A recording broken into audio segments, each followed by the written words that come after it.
in Ephesians 1, Paul prays this prayer that's so strategic, and we're going to pray that. He prayed that God will grant to us the spirit of wisdom and revelation in his knowledge. It's important that the eyes of our understanding be enlightened so we can know the hope of our calling. And then in Ephesians 3:19, he prays this prayer as well. Really, he started from 16, that God will grant us to be strengthened with might by his spirit on the inside. And then he goes on to talk about, it says, and to know the love of Christ, which passeth knowledge, so we can be filled with all the fullness of God. Now, these are interesting statements because he says we should know what passes knowledge. Does that make sense? So you don't stop there. To me, when I read the Bible, it doesn't make sense. I'm like, this doesn't add up. How can I know something that passes knowledge? Which one is know? Which one is knowledge? Okay, so it's amazing. And when you study the word, there are in the Bible, there are about 4 words that are used to describe knowledge in the Greek. I won't do too much Greek today, I'll be here. Okay, right. The first one is the word gnosis. It's the word gnosis, and to know the love of Christ, which passeth knowledge. The first one is the word gnosis. And that word gnosis is earthly knowledge. In fact, scientific knowledge is the word you get the word diagnosis from. So it's gnosis, it's common sense, there is that type of knowledge. Okay? But then there is another word. It's this word eido.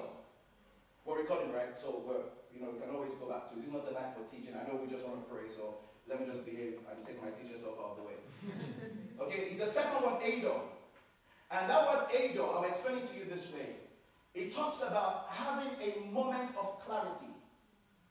Let me explain what I mean by that. You know, there are times where maybe you're hungry and then somebody's talking to you, some very deep conversation. You're just thinking, fill my belly, Lord.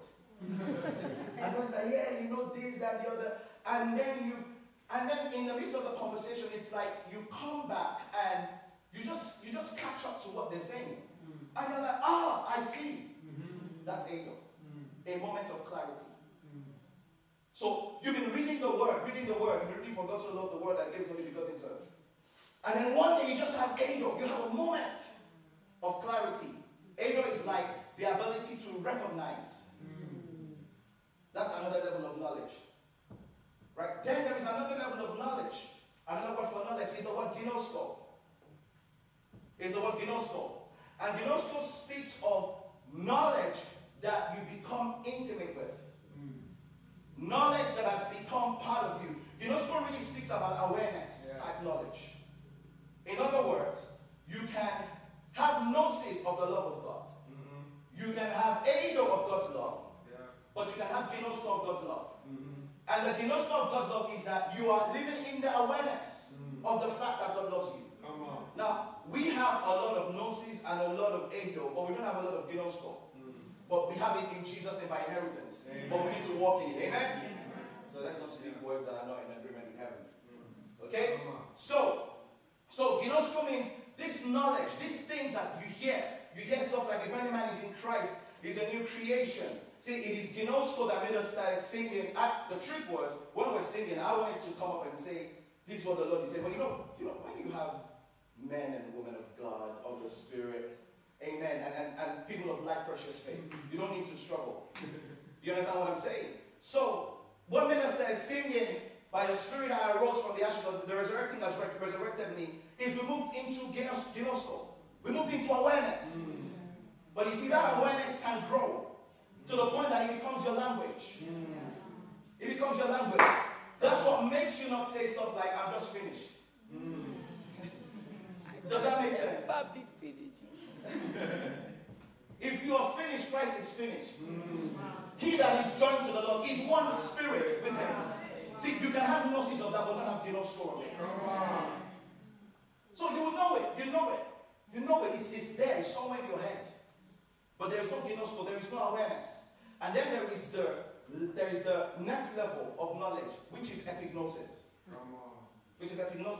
And this was what Paul mostly prayed for the church. That God will bring us into epignosis. Epi means full. That's why I'm talking about seeing as God sees and knowing as God knows. You need to quit that nonsense of, the ways of God are so mysterious, they are past finding. That means you are lost. Because Jesus said, I am the way. So if the ways of God are past finding, that's the end of your life. I am the way, the truth, and the life. Who has known the mind of God that we may instruct him? But we have the mind of Christ. So the ways of God are not past finding. My ways are not my ways, and your thoughts are your thoughts. I say that every time I come here. That's a rebellious confession. It's not a celebration. That shouldn't even be your prayer. Oh God, my ways are not my ways. Repent. That's not an achievement. That's nothing to celebrate. That's a prayer of great repentance. Right? But this epignosis, and this is what Paul would mostly pray for the church, that God would grant us the spirit of wisdom and revelation, his knowledge in his epignosis, in his full. When you read the Amplified does a good job of actually trying to break that word epignosis down. He says it's full, personal, and precise knowledge. It's full, personal. In other words, you can walk in the epignosis of divine health. Ooh. I didn't say healing. I said divine health. You can walk in the epignosis of identity. Right? You can walk in the epignosis. If it's in the scriptures, it's in the scriptures. Right? Epignosis, full, personal, and precise knowledge. So, this is what I believe God is saying to us today, and he's saying to the body. We're coming into a place where, and the powerful thing is this, is that in the Bible, that the idea of knowing is also the idea of seeing. That's what it is. It's the idea of seeing. And so, God wants to bring us from gnosis, scientific knowledge, head knowledge, into clarity, moments of clarity. But he wants to take us beyond that. And then he wants to bring us into ginosko, where the words that we hear, they now become a part of. Ginosko, interestingly, is a word that's also used to describe intimacy between a man and a woman in scriptures. God wants us to be so intimate with truth. So intimate with truth till we become pregnant with truth. Till we conceive the seed of truth. Till we produce, are we in the house this evening? Yeah. Till we produce truth. But God wants to take us beyond that. And then he brings us into epignosis. And when we get into epignosis, we have no choice than to begin to walk in wisdom. That's it. We have no choice. We go from there, we begin to walk in wisdom. We come into Sophia, which is the wisdom of God. And Sophia is the same word you get the word sophisticated from. So you come into the sophistication of the kingdom. Come on. And then you go from there into phronesis, which is practical wisdom. Don't worry about all the Greek. It's just the concepts that I want you to get. So what I'm saying to you is that get excited about where God is taking you. It's time for you to watch. Yeah. Don't settle. Look at your neighbor, say, neighbor, it's time to watch. It's time to watch. I love this here. Okay, it's time to what? Watch. It's time to watch. And as you watch, you begin to see. And let me tell you something. This is how it works in the spirit. Every level of revelation you get to and that becomes a part of you informs your reality. Yes. As far as your eyes can see. Right? Every level of revelation informs your reality. And then people begin to think, why are you so arrogant? You're so spiritual. Yes, please, I'm very spiritual. The opposite is to be carnal.